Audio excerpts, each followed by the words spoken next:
let's face it, last year's Phoenix Suns were a pretty major disappointment. They finished the regular season as an obnoxiously middle-of-the-pack team in almost every way, and after the lofty preseason expectations they set for themselves as title contenders, once they got to the playoffs, they were made extremely quick work of, embarrassingly getting swept in 4 games by burgeoning superstar Anthony Edwards and his breakout Minnesota Timberwolves squad. Despite the star-studded cast of Kevin Durant, Devin Booker, and Bradley Beal, the Suns just never seemed fully comfortable or confident on either end of the court. Their top guys didn't show up when it mattered most in the series, and honestly, the team as a whole never even seemed like a serious threat to the Wolves at any point.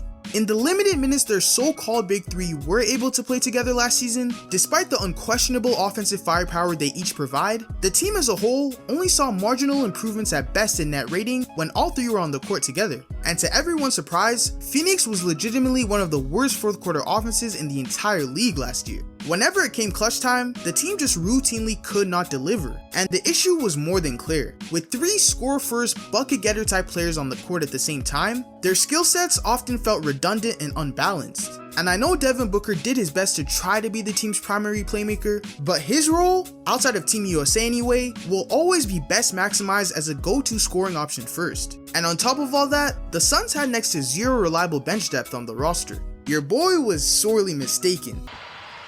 George, way off, it's the side of the backboard. But after a pretty elite offseason from the Phoenix Suns relative to their tight cap flexibility, major improvements were made. And the Suns might have actually just made themselves title contenders. Stop the cap.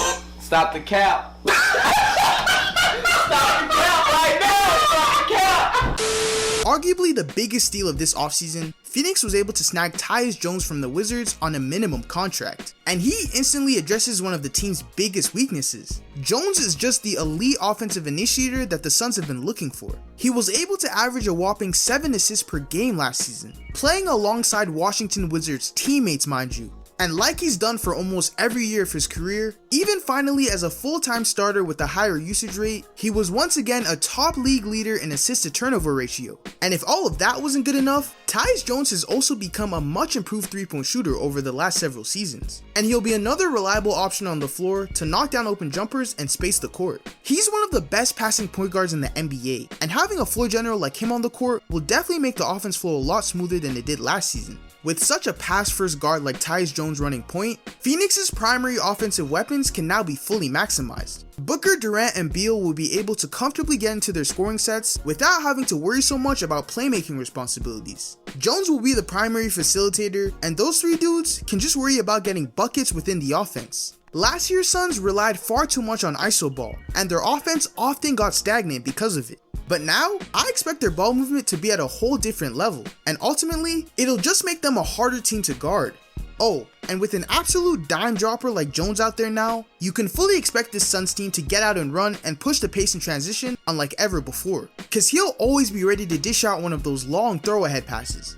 Tyus Jones took a bet on himself this summer to come to Phoenix on a minimum contract and ultimately earn his payday next offseason by fulfilling his role to the best of his ability and just being an impactful player that helps the Suns win games. And I think that's exactly what he's gonna do.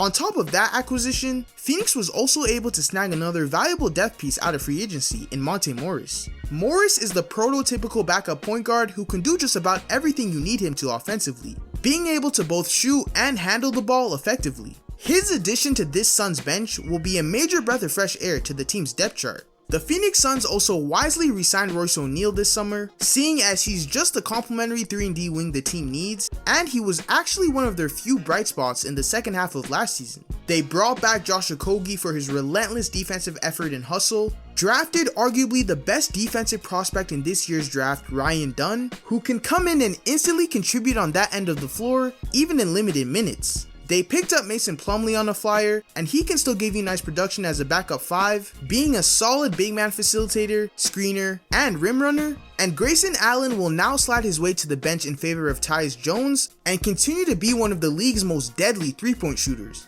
Now this new look Phoenix Suns roster is definitely nearing contender status, if not there already. We already know the elite offensive production that Booker and Durant will provide every night, but Bradley Beal is the biggest question mark on the team. He no doubt had a down season last year across the board and has now unfortunately become injury prone as well. With all that said though, he's still a pretty great scorer, and should be a lot more effective in a refined role with more off-ball looks, similar to his days as the number 2 option in Washington next to John Wall. Now based off it alone, it's easy to wonder if Beal should actually come off the bench for a 3-and-D wing like Royce O'Neal, who would complement the starting lineup a lot better. But then again, that'll probably never happen, simply based off of Beal's name and his enormous contract. Jusuf Nurkic appears to have slimmed down a lot and has potentially been developing his outside shot more. I don't know how real that'll be come regular season, but hey, at least he'll always be a great rebounder, bruiser, and a high-level distributor for a big. Obviously, he's still a slow-footed center that isn't much of a presence at the rim, so defense will always be a question with him. At best, he's an average defender at the 5, and that ultimately leads to the biggest issue this Suns team still faces. Their defense as a whole is very shaky, and with how valuable rim protection and interior defense is in the NBA, Jusuf Nurkic as your backline defender just isn't gonna cut it. And on the perimeter, there just aren't many high-level defenders in their current rotation. Although, Phoenix will get their first look at what systems the highly decorated Coach Bud will implement to the team, and I'm expecting this squad to try to build a whole new identity, especially on defense. The Phoenix Suns still aren't the perfect team, and the Western Conference is only more competitive than ever. There are no guarantees, but bringing in the likes of Tyus Jones and the other offseason additions just gave this core the best chance they've ever had to compete for a championship.